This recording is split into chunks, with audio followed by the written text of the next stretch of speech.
Greetings to all. Welcome aboard this festive episode. Kate and I wanted to jump back in for a quick bonus look at the end of year festivities and the connection to the sea. Making this podcast has really triggered that inner researcher, and now we tend to go down these research rabbit holes more often and dig up some truly delightful stories that we wouldn't normally be focused on. We've come across some intriguing bits and pieces from fabulous sources, so let's jump into the silent world. So here is a really strange thing about the end of year festivities in Australia. It is summer. And yet I cannot tell you how many inflatable snowmen, frosty looking windows covered in fake snow, and sweaty Santa Clauses there are walking around in their red and white costumes. They are all around, and it is truly baffling. Even so, this Northern Hemisphere-born holiday persists. It's the summer solstice here in Australia on the 21st to the 22nd of December, the longest day of the year. December is the first month of the Southern Hemisphere's summer, so it is surreal indeed to pretend, baby, it's cold outside and that there's sleigh bells in the snow. We've spoken before about the strangeness of these festivities that we've inherited from the Northern Hemisphere, and how they've come to Australia with the people as part of their culture and traditions. Particularly when we started the podcast, we spoke about this around Halloween. Yes, you may recall that we actually took a closer look at the more appropriately tailored Aboriginal calendars at that time. And specifically in the calendar of the Dharawal people, one of the Indigenous groups here in New South Wales, whose country extends from South Sydney Harbour down the coast to Shoalhaven River. The season over November-December is called the time of, and forgive me for the pronunciation, the time of Paradowi, and is characterised by the warm and wet weather at the moment. I was just going to say, how many thunderstorms have we had from like October onwards?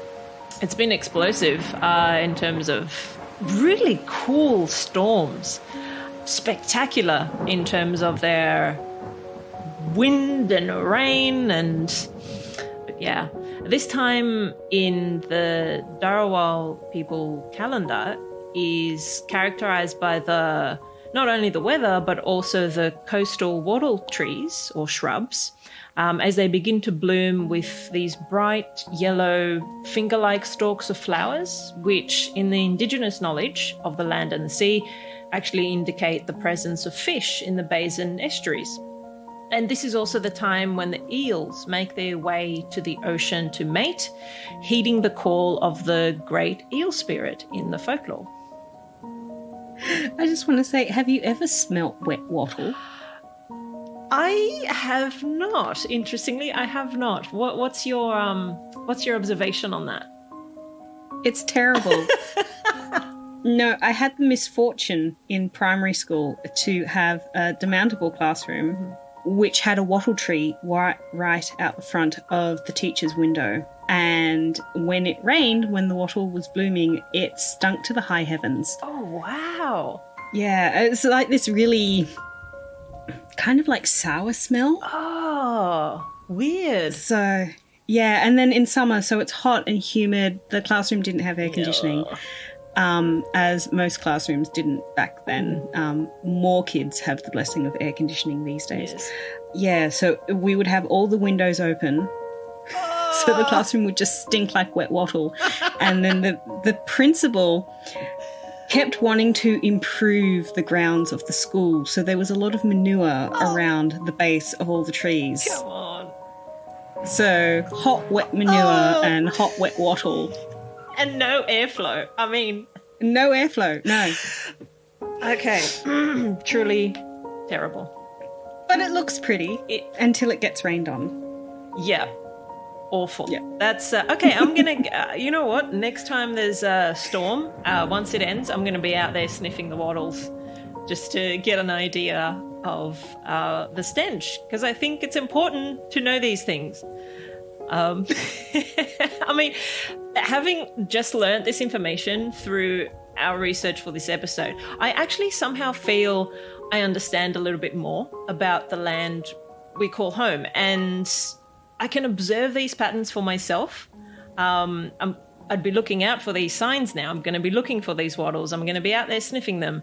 I'm going to be looking for eels making their way down. It feels really wholesome to have this better understanding of the world around us, about the natural patterns of a place and the reactions of the plants and animals with which we share this little piece of the world. So, setting aside the juxtaposition of winter scenes in the middle of summer, Renee and I did some digging around to find out what Christmas holidays look like in early colonial Australia. Don't forget, Australia's colonial story started with it being used as part of the British penal system, where convicts were sentenced to be transported to Australia to serve out their sentence. So initially, it wasn't a very happy place. Therefore, we were not surprised to find that in the very early years of colonial Australia, the Christmas holiday wasn't really much of a thing. However, when free settlers began to migrate to Australia in order to set up a life here, in many instances permanently, things started to change. Holidays that had been observed back in the homeland had come here with the people, and so they wished to celebrate them as a matter of tradition, and as these holidays represented a link back home. Now, there is this really fantastic book on precisely this subject, if you can believe it. It is called Christmas in the Colonies. It is a very well-researched volume by Maisie Stapleton and Patricia MacDonald. We'll put this in the episode notes. And a lot of the inspiration for this episode has come from there where colonial Australian Christmas is concerned. I came across this book in a really strange roundabout way. I was hiking in the mountains and stopped at this really cool antique shop. It's massive. And basically, long story short, I walked out of there with a whole bunch of books and a depleted savings account, besides the point. And one of these books was Christmas in the Colonies. I saw it and I thought, this is perfect. What are the odds? Anyway, so I was delighted with this book. Started reading through it straight away for this episode, and it covers a lot of extracts from local newspapers of the time to trace the trends in Christmas celebration and the effort of the people to fit their closely held traditions into this new environment in Australia. Don't forget that the classic idea of Christmas we know today really did not come about until the Victorian period, which is essentially around the time when Australia was developing into more than a penal colony. For example, the trend of writing Christmas cards and sending them to friends and family only came about in the mid-19th century. Eventually, the trend made its way across to Australia as well. There are some great examples of locally produced Christmas cards depicting Australian themes, such as Australian animals and plants, in this Christmas context. These would have been a novel type of card to send to loved ones back in England, where such animals and plants would seem rather exotic.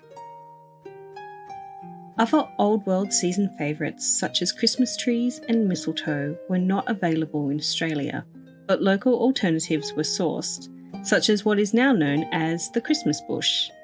This is a small bush or tree in the front of my yard that turns red around Christmas time.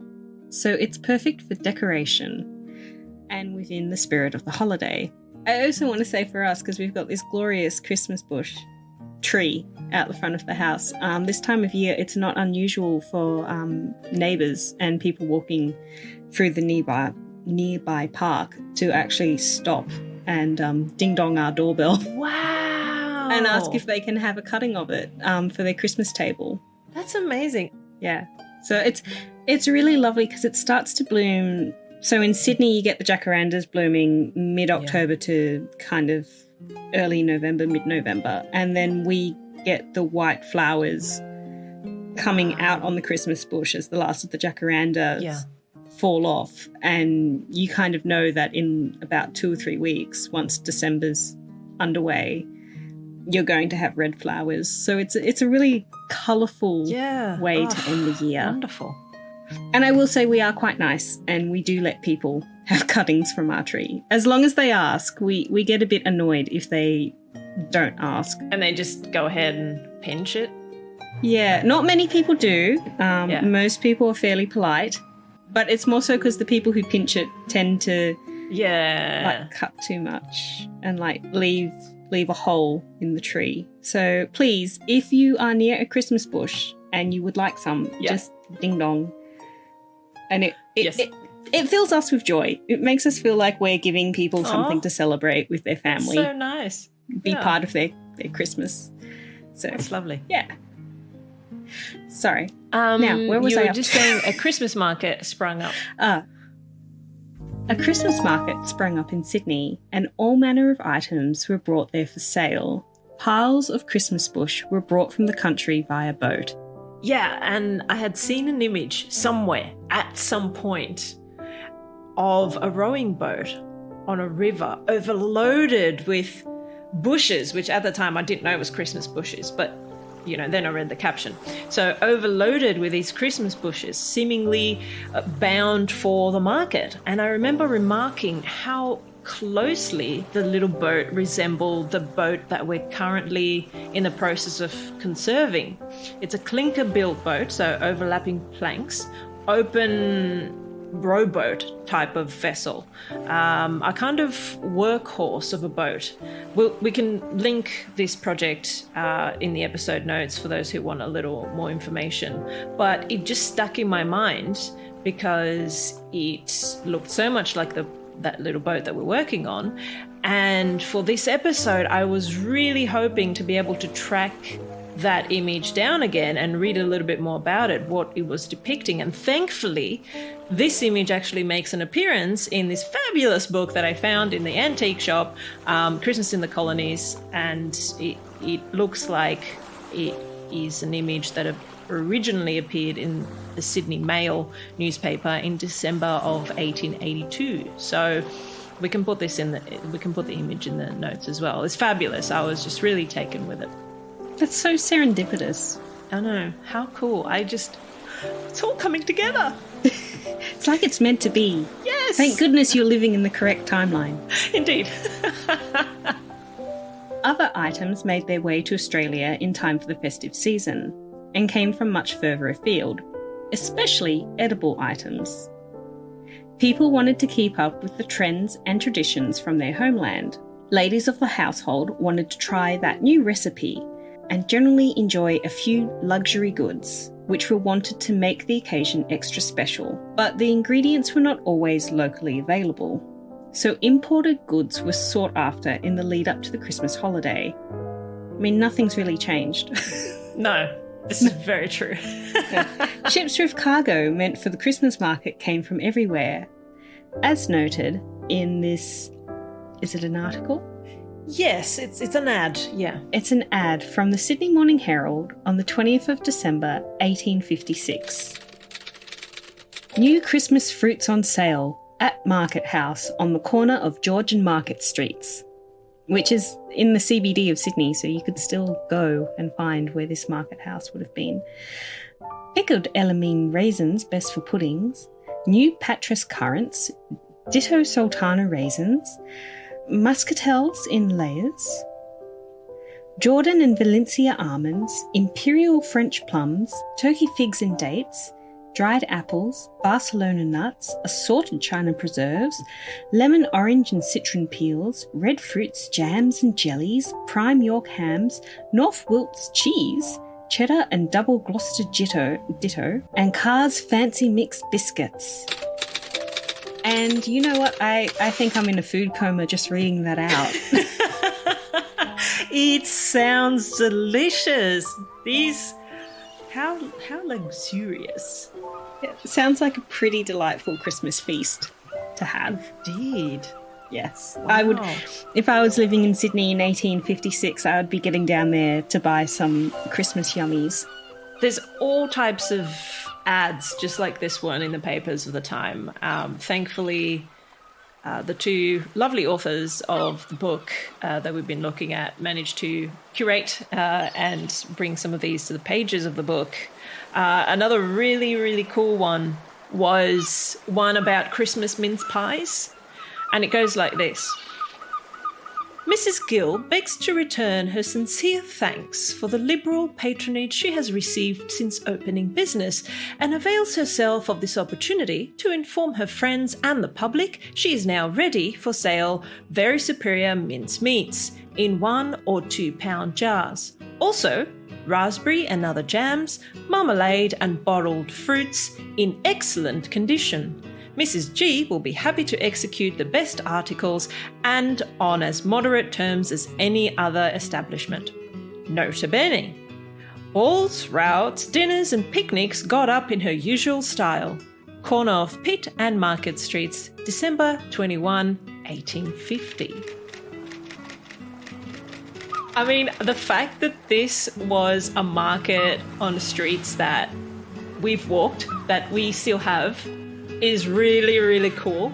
And I try to sort of go back in my mind and just see this space where she's got all of these raspberry jams and marmalades and mincemeats and pies, and she's like making these, I don't know, picnic baskets and hampers, and it just seems so lush and so festive, and just gives this really bustling view of Sydney's streets back in the day during the festive season. I like how personal it makes it feel. Yes. You know, if everyone's so used to having some form of a big Christmas dinner, if you don't have one with your family, you probably have an end of year work drinks or friend catch up where you would probably stuff yourself with gorgeous, yummy food. And certainly I like the mention of cheeses because cheese is a magical food. Yes. You can never have too much cheese. Correct. Yes. We're pumped full of cheese at this time of year, and we're just fine with that. I really like the fact that this ad mentions picnics. And indeed, Christmas Day and Boxing Day picnics became a thing with people heading to one of our many beaches or taking the boats and steamboats up the rivers, luncheoning there and following scheduled entertainments. That's what we do here during the Christmas holidays. We still do this. We go out and hang out by the water because it's so hot. An extract from a newspaper article in 1856 actually captures this quite well. Christmas and its festivities at Sydney, abridged from the Sydney papers. Christmas Day was well kept this year in Sydney, a holiday more general, more free from excess of any kind, and more marked by the prevailing feeling of tranquillity and quiet enjoyment, has not been witnessed. The day following Boxing Day was a day of more active pleasure-taking. Scarcely a place of business remained open. Every avenue of egress from the town was crowded at an early hour, with gaily dressed people making their way to various localities attractive to the holiday folks. Whilst the waters of the harbour were almost covered with boats of all kinds, and steamers were hourly conveying their living freights to Garden Island, Cremorne, Manly Beach and Watson's Bay. Unfortunately, a heavy thunderstorm and a deluge of rain in the afternoon prematurely dispersed the crowds and interfered with outdoor amusements. The principal attraction to the harbour that day was the Woolloomooloo Bay Regatta. Thousands congregated to witness it at every available point of view. The steam tug Washington was moored in the middle of the bay as a flagship. Mr. G. Thornton was the umpire, and though untiring in his exerts, the efforts of the water police in keeping the course clear, and excellent management of the whole affair, the regatta passed off most satisfactorily. Oh my god, why? I know. It's most satisfactory. There you go. It's not quite the same word, but anyway. At Cremorne, a large company met to witness more than the ordinary pyrotechnic display and other means of entertainment provided by proprietors for the occasion. The rain, however, caused the grounds to be deserted before 6 o'clock, to the general disappointment of the visitors. Wah, wah. The rural retreat of Manly Beach was a great point of attraction. Picnic parties were scattered in every direction along the beach and in the bush. The storm, however, caused a general rush to be made to the pier, and from the pier to the first steamer that arrived, notwithstanding the crowding, and after several false alarms of the jetty giving way, the vessel departed with a full cargo in safety. I don't know how safe that was if the full jetty was giving away. Oh, jeez. I mean, like, I've seen pictures of really full ferries from yesteryear. Let's not be specific with dates. And they definitely piled the people on. But I would not be happy standing on a jetty with that many people. Can you imagine? How does a panic like that start? Does someone go, "Oh no, I think this slat just moved. We might be sink." Like how like, or is it like a massive thud and the whole thing shakes? Like, how do you get into a panic about the jetty giving way? But it didn't. So I'm just kind of picturing, if you've ever had the pleasure of being at Town Hall Station when they've cancelled a few trains during peak hour. Oh yeah. And the platforms are just sardined full of people, and they actually stop you from going down onto the platforms when it gets that bad these days. But I'm just picturing that density of people on a wooden jetty. It's kind of rickety. And I don't like it. No, that... But the rest of the description of Christmas and Boxing Day is really quite romantic. And I think, again, not too dissimilar from what we do on Christmas and Boxing Day here anyway, except Manly is no longer a rural retreat. It is most certainly part of inner city. Yes, when I read that, I was kind of like, so strange to think of a place which we know to be, it's got all these cafes and restaurants and shops and car parks now, and you think not so long ago, really, in the grand scheme of things, this was considered a rural place. It's so strange to see it referred to as a rural place when it's such a bustling sort of city suburb almost, I would call it now. I still think getting the ferry from Circular Quay to Manly is definitely one of the things that I always tell international guests that they have to do. It's one of the best ways to actually see Sydney and to enjoy the harbour. Yes. Yeah. Is that a bird? It is a bird. My place is very atmospheric today. This ambience. Love it. Ambience. I love it how they actually refer to the storm as well. Yes. People. It's so right. Even in our day and age, we go for these picnics by the water and still have a really high chance of getting rained on. Especially when it's La Nina. Exactly. Like at the moment. And look, it is, after all, like the calendar of the Dharawal people indicates, it is in the time of year that the weather is supposed to be warm and wet. So this makes complete sense. Really hot, go out to the beach, get rained on. To finish our short and concentrated look, much like the summer rain at Christmas, at the end of year festivities in colonial Australia, and more specifically with its ties to the maritime world, we found this wonderfully descriptive yet sad little poem that first appeared in the Scots Observer in 1888. Although not directly associated with Australia, nor does it refer to Australia, its Scottish author, Robert Louis Stevenson, did sail for the Pacific Islands, and he did visit Sydney. Really? Yeah, he did. He did for a few weeks. The Powerhouse Museum has a piano that's attributed to being owned by him. That is, okay, this I did not know. That's really cool. Yes, because, I'm a bit of a fan of any Treasure Island interpretation, so I might have looked him up a few years ago and squealed a little bit when I realised he had actually visited Sydney. Because he was such an unwell man that he was, as per the medical advice for those days, told to go to a warmer climate than the cold, damp climate of his native Scotland. Okay, yep, that makes sense. So on his way to the Pacific Islands, yeah, he spent a bit of time in Sydney. I can't remember if he also spent time in Melbourne, but definitely Sydney. Yeah, well, that, although still wet, at least it's warm. Yes, exactly.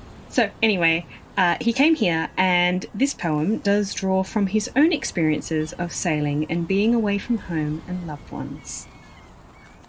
Yeah, I think its vibe perfectly fits much of the melancholy and nostalgia that surrounded the holiday season in early colonial Australia of the late 18th and early 19th centuries, when European convicts and settlers were living a hard life and so far away from the home that they knew.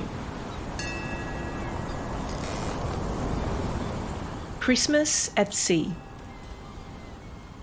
The sheets were frozen hard, and they cut the naked hand. The decks were like a slide where a seaman scarce could stand.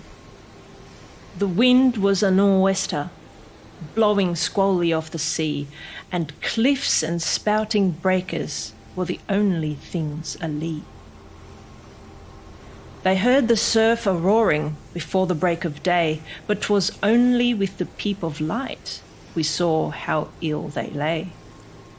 We tumbled every hand on deck instanter with a shout, and we gave her the main topsail and stood by to go about.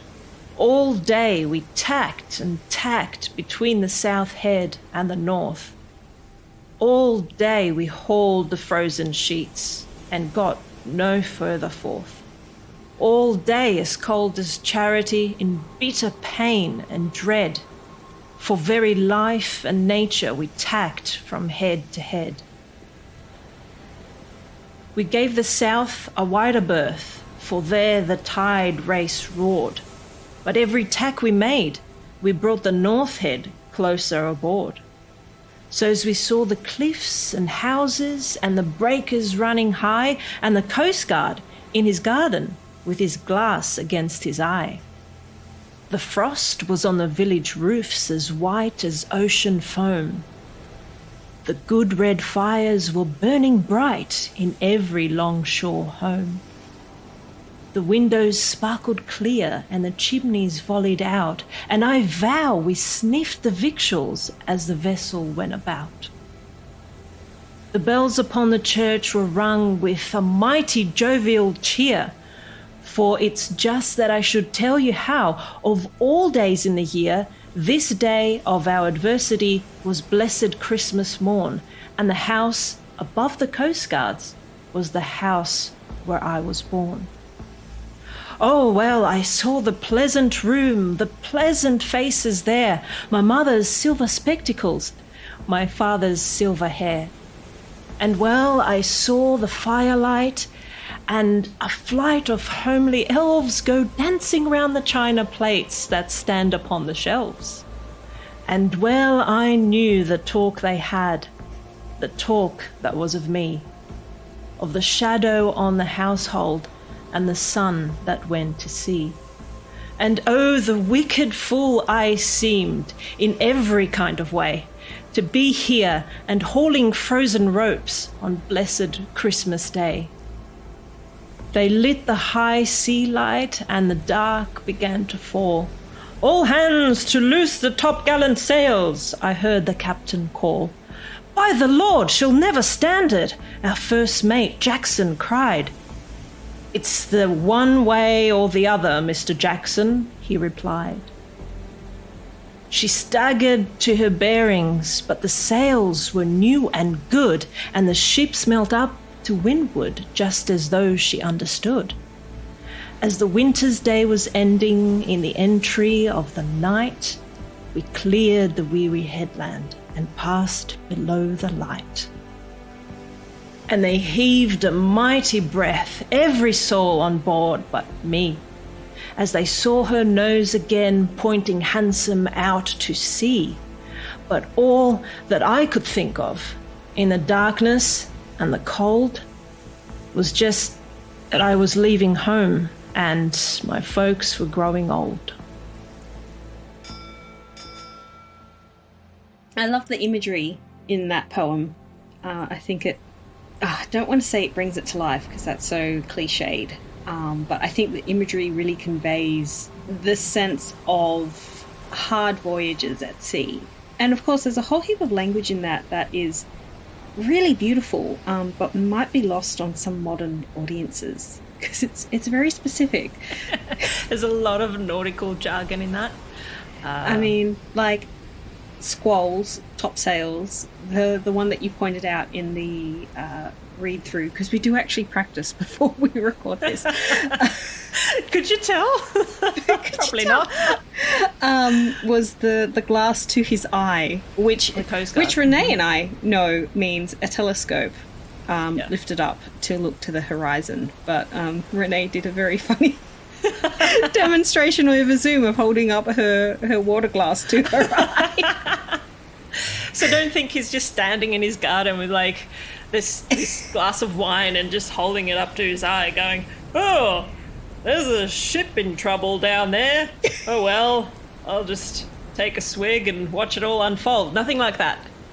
To be fair, if you've had enough wine at a Christmas party, that could happen. It certainly could. This is true. And the other thing that is mentioned when they say that they passed below the light, they don't mean just... The lighthouse! Exactly. Sorry. It's not just like a light beam or something. They do mean the light on the headland, so the lighthouse. I hope it's haunted. It's not just someone standing on the edge of the cliff with their iPhone in the dark with the torch turned on. Yep. When you get through this bit where my iPhone's shining, you'll be right. Okay, nothing like that. We can put a few of these words, this jargon, into the episode notes with a little explanation if anyone was wondering what some of these might mean. I still think we should make a maritime bingo card. Listen out for these nautical terms. First person to get them all, I don't know what they win. A dram? Yes. Not sure how we could deliver on that, but... Once again, at the end of 2021, a lot of us are unable to be with some of our loved ones over the Christmas and New Year's holiday due to restrictions around the pandemic. It is difficult, especially during the holidays, but thankfully, these days our communication with those far away is made possible with the technology that we have. We can simply call them or even do video calls to see their faces. Or remotely record podcasts because Omicron is a bitch. Yep. And that's putting it nicely. And for those of us that do get the opportunity to spend some of the festive season with our family and friends that we hold dear, let us enjoy every moment of that. Cherish it, appreciate it, and just immerse ourselves in the beautiful simplicity of it. And if it strikes you, maybe write a beautiful poem about it. Yes, I am still so taken by the imagery of that poem. I really love it. I don't know. It speaks to me. And, and unfortunately in those days, they couldn't just pick up a phone and be like, hey, Ma, on WhatsApp, hey, Ma, I'm just on watch now. We had a bit of a storm. We cleared the headland and we're all good. Speak soon. There's none of that. But at least we, in this day and age, can do that. So all the very best to you all from us for the coming year. We will be bringing you more stories we dig up. We are so excited for the upcoming seasons of Into the Silent World. And until then, cheers. I've been Kate. And I've been Renee. Until then, I hope you greatly enjoy this weird week where time slips between Christmas and New Year's, and who the hell knows what day it is. Go have some cheese. Yes, have all the cheese. just survive on cheese and whiskey and chocolate and it will be amazing. Yes.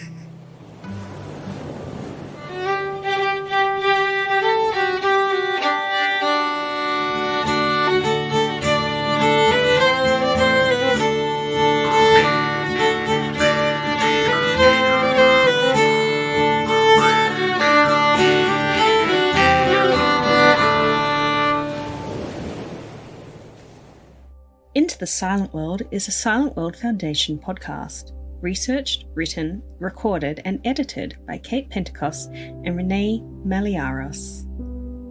Our Christmassy thanks goes to the Mutineers, Sydney's leading pirate band and our favourite pirate band, for performing, recording and editing our wonderful tavern-inspired theme song, which was also done remotely during lockdown, which, I mean, in 2020 and 2021 has to be a huge feat and a big thank you. And I cannot tell you how many inflatable snowmen, frosty-looking windows covered in fake snow, and sweaty Santa Clauses in Coca-Cola wet and white, with which we the regatta passed off most satisfactory. I know, it's a hard one. Yes, I think its vibe perfectly fits much of the melancholy. Yes, I think its vibe perfectly fits much of the melancholy and nostalgia. These two words together, honestly.